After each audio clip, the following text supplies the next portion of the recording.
Yung ganitong panahon mga pards, dito natin malalaman yung mga driver na matatag kasi ito na yung panahon na na medyo mahirap na kumuha ng booking tapos mababa na yung fare natin. Pag ganito, yung mga natitira dito mga lalamove driver, ayun yung mga matatatag, matsatsaga at masisipag. Ito mga pards, so di ba meron tayong dalawang booking tapos gusto natin magtatlong booking. Pagka kukuha tayo ng booking na isa, yan, may lumalabas na ganyan, no? Try to complete ongoing order first. Hindi na tayo makakakuha ng booking kasi hanggang dalawang booking lang tayo. Alam nyo mga pards kung bakit matyaga kami ni tatay na bibiyahe rito kay Lalamove kahit na ganito na yung kinikita namin. Kasi certified tambay ito eh. Tapos si tatay, ano lang yan eh, taong bahay lang yan, lagi nakaupo sa upuan niya, rocking chair yan lang gano'n. Tapos pa cellphone, eh sabi ng nanay ko, mga batugang kayong dalawa, wala kang ginagawa sa bahay, sarap ng mga buhay nyo. Dagdag ko na rin mga parts, meron tayong binigay na mission, sila alam mo, ito yung mission, no? Pag kinilik mo to, yan lalabas, oh.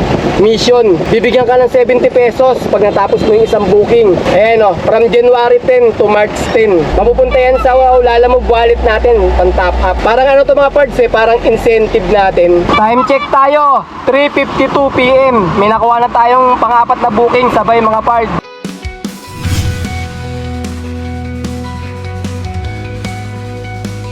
Good day mga pards! Today is another booking day na naman tayo. January 10 ngayon, 2025, Friday. Wala pa tayong first booking mga pards, wala pa kami nakukuha. Dito sa biyahe namin kay Lalamove, honest review lang tayo mga pards ha. Kung magkano yung kikitain namin, halimbawa malaki or maliit, basta nag-vlog kami ni tatay, ipapakita natin sa inyo yan. Pero naman mga pards, kasi kami ni tatay, tanghali lang kami lumalabas lagi, tapos maaga kami umuwi. Kaya kung minsan, ganun lang yung kinikita namin. Kung suswerte, malaking kikitain namin, okay yun. Pero pagka maliit lang, papakita pa rin namin sa inyo yung kinikita namin. Kanya-kanya naman diskarte rito eh. Kung gusto mo talaga kumita ng malaki, agahan mo. Tapos late ka na umuwi para maganda yung kitain mo. Kasi ngayon, regular booking na tayo, balik sa dating pamasahe. Kaya medyo mahirap kumita. Pero nasa diskarte nyo kung paano kayo kikita ng malaki.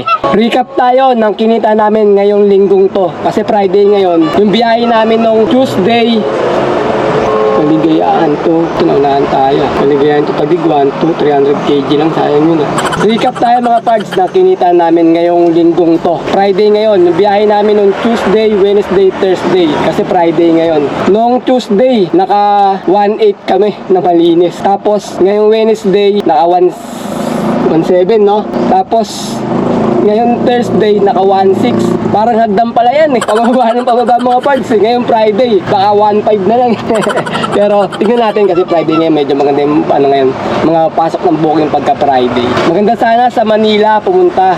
Kaso ang problema kahapon yung piyesta ng Nazareno, walang signal doon mga parts. Naka-jammer yung mga signal ng smart doon. Kaya ang hirap kumuha ng booking, tsaka mahirap kontakin yung mga customer kasi pawala-wala yung signal eh. Minsan meron, minsan mawawala. Mas matagal yung oras lang nawawala ng signal. Kaya napakahirap kahapon sa may Manila. Napadpad kami ron eh. Hindi namin makontak yung customer namin kasi nasa probinsya siya eh. Hindi namin makontak. Nag-aalala nga siya eh. Kala wala na kami kasi hindi niya kami matawagan, hindi niya kami matek. Kahit di sa mga data namin, wala rin gumagana. Baka ngayon meron pa rin kasi Nazareno pa rin ngayon eh. Parang dalawang araw ata yung Nazareno. Next time na lang tayo pupunta ng Manila. Dito muna tayo around Quezon City tayo kuha ng booking. Time check tayo. 9:42 AM. May first booking na tayo. From Gulod, Novaliches, going to Bacoor, Cavite. Sa halagang 1,035. Ang layo ng pick-up location ay 600 meters. 600 kg to mga parts. Papunta na kami sa may pick-up location. Ano ko pre, deliver na lang pre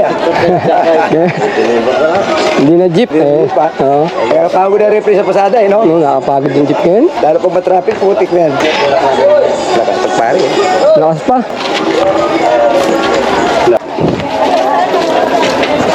Ano? Okay lang. Okay, sige. Na-pick up namin ng alas 10 itong first booking namin. 10:45 na mga parts. Nakaka 45 minutes na kami nag-aabang ng booking para pansabay. Wala kami makuha eh. Nilipat kami ng ibang pwesto. Bakit sa may lugar namin mahina eh. Kahanap kami ng maganda-gandang pwesto mga parts. Sa wakas mga parts, nakakuha na tayo ng kasabay. Time check tayo. 10:48 PM. From San Bartolome, going to Parañaque. Kahalagang 735. Ang layo ng pick up location ay 800 meters lang. 300 kg to. Papunta na kami sa may pick up location. Sir, Lalamove po sir. Yung papuntang kay Carly. Check ko lang. Christopher. Ano ko lang. Sige sir. Okay, ano kayo? Ano kamera? Nag-vlog sir? Ayan sa akin po. Sa YouTube. Pag may ipon naman yan. May ano ka rin dyan. Kahit pa paano, konti-konti. Live yun, Sa YouTube, sa YouTube. YouTube. Yan sir, yan. Ay, siya yung vlogger. Sa Lalamove, ano lang? Paano mo yung Adonis namin dito? Adonis. Doon. Si follow niya si Joseph. Oh, si Joseph. Ano Saan yun? yun? Facebook, YouTube. Sets nga ni Kuya. Joke lang yan. Nag-ano yun? Joke lang yan. Ano yun eh. Dancer dito yun sa amin eh. Sets nga ni Kuya. Kala ko meron talaga sa YouTube. Search ko talaga eh. Kung sa party na puto nag-Adonis oh. Adonis dyan? Pero ano yan? Nakita ka niya. Meron. Mayroon maliit lang. Okay lang yun, kahit maliit. Kasi $100 bago mo malalabas yung pera. Alam, makaipon ka ng $100. Ano kayo yung ano? Oo, bago mo maka-cash out yun. Tik na, no? Matik. Pag nag $100 na, pwede mo na i-cash out. Magkano yun? $100 nasa 5,000 plus eh. Oo. Kung naman ano mo dyan, eh. Ito, post lang, video. Magbabiyahe ka lang, ganun. Oo, sa Lalamove lang. Ito lang, trabaho namin. Okay na yan? Panoorin mo mga vlog mo yan. Yun, salamat. Ano na kita? Ano pangalan? Ano pa sa Pards, Cleto TV. Ayun, nakita na ni Sir, oh. set na si Joseph eh. Maniwala si Kuya eh. Kala ko, Adonis pala dito yun. Apo nga, maliit na ng pinasukan ko eh. Adonis ka pala eh. Yun, salamat Ano? Si Adonis. Shoutout sa Adonis na rito. Dagger ka, sir? Oo, nag-vlog. Okay, na-pick up na natin yung dalawang booking natin mga parts. Yung first booking tsaka second booking. Ang una natin di-deliver, syempre yung Parañaque muna. Kasi yung unang booking na nakuha natin, papuntang Bacoor yun eh. Kaya yung second booking muna, unang i-deliver natin sa may Parañaque. Dito lang to sa may Ninoy Aquino, dyan sa may airport. Ang layo ng drop-off location ay 29 km. Alright, let's go! So mga parts, so di ba meron tayong dalawang booking. Tapos gusto natin magtatlong booking. Pagka kukuha tayo ng booking na isa, yan, may lumalabas na ganyan. No? Try to complete ongoing order first. Hindi na tayo makakakuha ng booking kasi hanggang dalawang booking lang tayo. Pero kung kukunin mo ay pooling booking, gaya nito pooling booking, oh. Kaligayahan going to Valenzuela.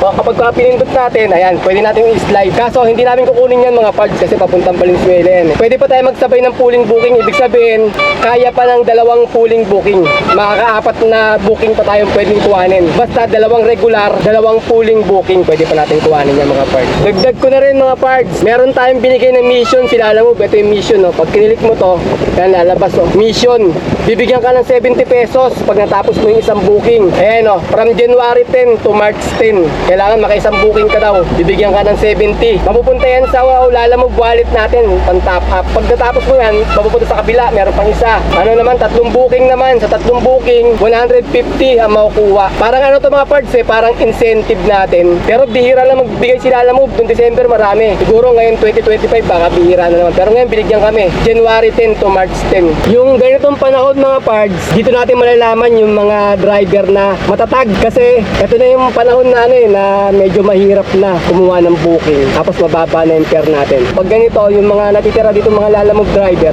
ayun yung mga matatatag, matsatsaga at masisipag. Lalamove ka rin ba? Oo. Lalamove ka rin. Ibuhin ka na? Bago lang ako. Bago ka lang. Nagka lang ako.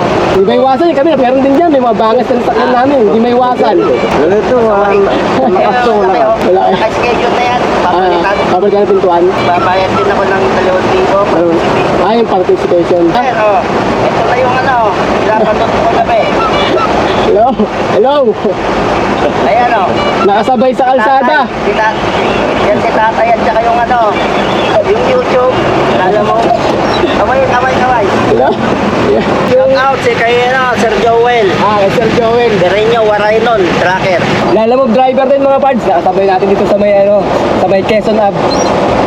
Alam nyo mga parts kung bakit matyaga kami ni tatay na bibiyahe rito kay Lalamove kahit na ganito na yung kinikita namin.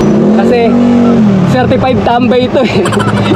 Tapos si tatay, ano lang yan eh, taong bahay lang yan, lagi nakaupo sa upuan niya, rocking chair yan ng gano'n. Tapos pa cellphone, pa Facebook, YouTube, sabay tawa, panitawa. Eh sabi ng nanay ko, mga batugang kayong dalawa, wala kayong ginagawa sa bahay, sarap ng mga buhay nyo. Maghanap buhay kayo, bibilang ko kayo ng L300 para kumita kayo, kumita rin ako.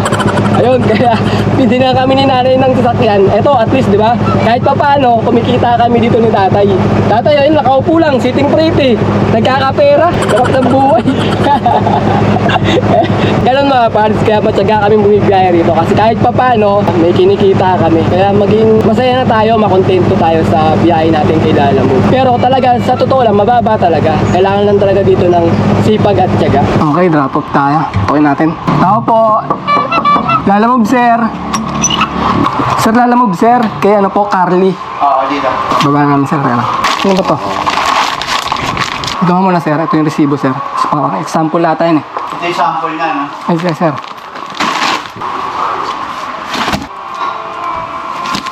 Picture ko lang, sir, ha? Thank you, sir. Thank you, sir. Okay, papunta naman tayo sa pangalawang booking natin, drop-off. Ang layo ng drop-off location ay 14 kilometer. Alright, let's go! Ito, sir. Ito.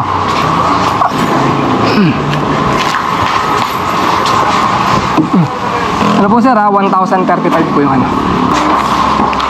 Time check, 2:37 PM. Nakakuha na tayo ng pangatlong booking from Imus going to Project 6 sa halagang 1,115. Ang layo ng pickup location ay 2.6 km, 1,000 kg to. Papunta na kami sa may pickup location. Dito tayo mga parts nagabang sa may buhay na tubig. Natapos namin yung drop-off naming second booking, alas 2 na eh. Bale, 36 minutes tayo nagabang bago tayo nakakuha. Nandun kami kanina sa may sa may Molino Road. Wala kami makuha doon. Kaya buwaba kami ng buhay na tubig. Buti sakto, pagdating namin ng buhay na tubig, siguro mga 5 minutes lang, may lumabas na booking. Ito na nga, nakuha na nga namin yung booking na to, third booking natin. Kung minsan nga mga parts, parang mas gusto pa namin na tatay malayuan kasi parang isang bagsakan lang, tapos malaki na agad. Kaysa yung kukuha tayo ng maraming booking, hassle din tawag, pick up, drop off, ganon, tapos madami. Yung ganito malayuan, medyo lang, hindi gano'ng hassle kasi ilang pick upang ka lang, ilang drop off lang. Okay na kaysa magpipick up tayo ng marami. Pagka ganyan, tuwan-tuwa si tatay, wala siyang ginagawa pagka malayuan. Kasi pagka malapitan, maraming pick up din maraming drop off. Mga parts, maganda rin talaga yung ratings mo yung cancellation ratings, tsaka yung driver's ratings mo. Para hindi ka gano'n nililigtas order nila Lalamove. Kasi pag ganitong matumal, talagang nag-aagawan yung mga driver. Pinipili nila Lalamove yung mga matataas na ratings. Pag mababa ratings mo, nililigtas order ka. Ano sir, atras ko dito? O, tutok ko lang. Sige.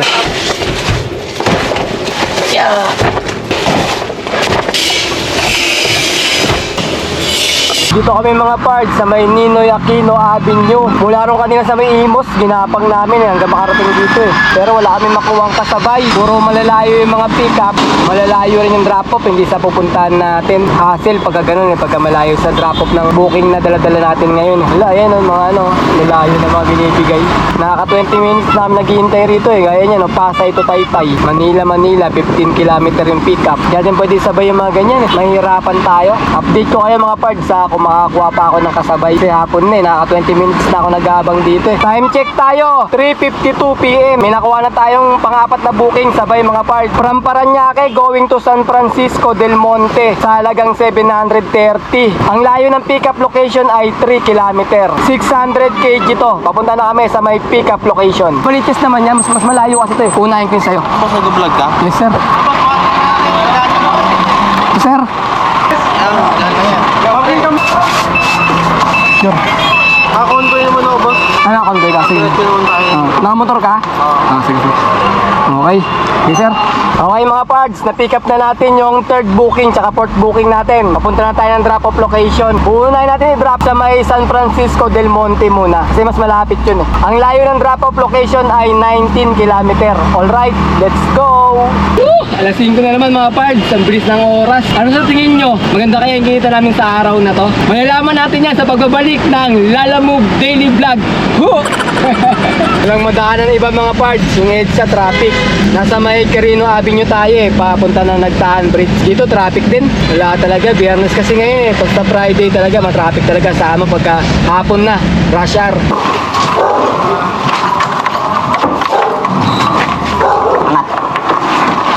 Picture lang sir Picture lang. Okay. Tapos pala tayo unit Yung 300 din. Thank you. Okay na yan. Okay na to? Sige, salamat sir.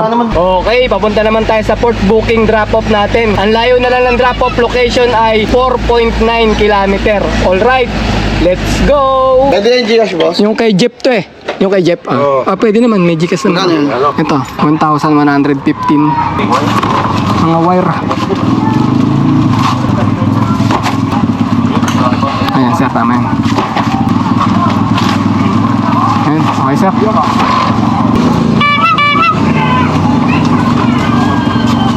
Ito mga pards, mag-income reveal tayo. Bali natapos namin ng 7:05 ng gabi, yung last booking namin. Ngayon, naka-apat na booking kami sa maghapon. Ang kinita namin, ayan o, 2,943. Tapos may nakuha kaming tip, pabarya-barya, sabi natin naka 3,000 tayo. Tapos mag-diesel kami ng ng 800. Papunta pa lang kami dun eh, pero estimate ko na to eh. 800 di diesel namin, tapos 200 na pangkain, 1,000. Yung 3,000, bawasan natin ng 1,000. Kaya matitira sa amin na malinis ay 2,000. Ayun mga pards, naka 2,000 kami na malinis. Yan lang ang kinita namin sa araw na to. 2,000 na malinis. Friday ngayon mga pards. January 10. Paano? Kita-kita na lang ulit tayo sa mga susunod ko pa mga video.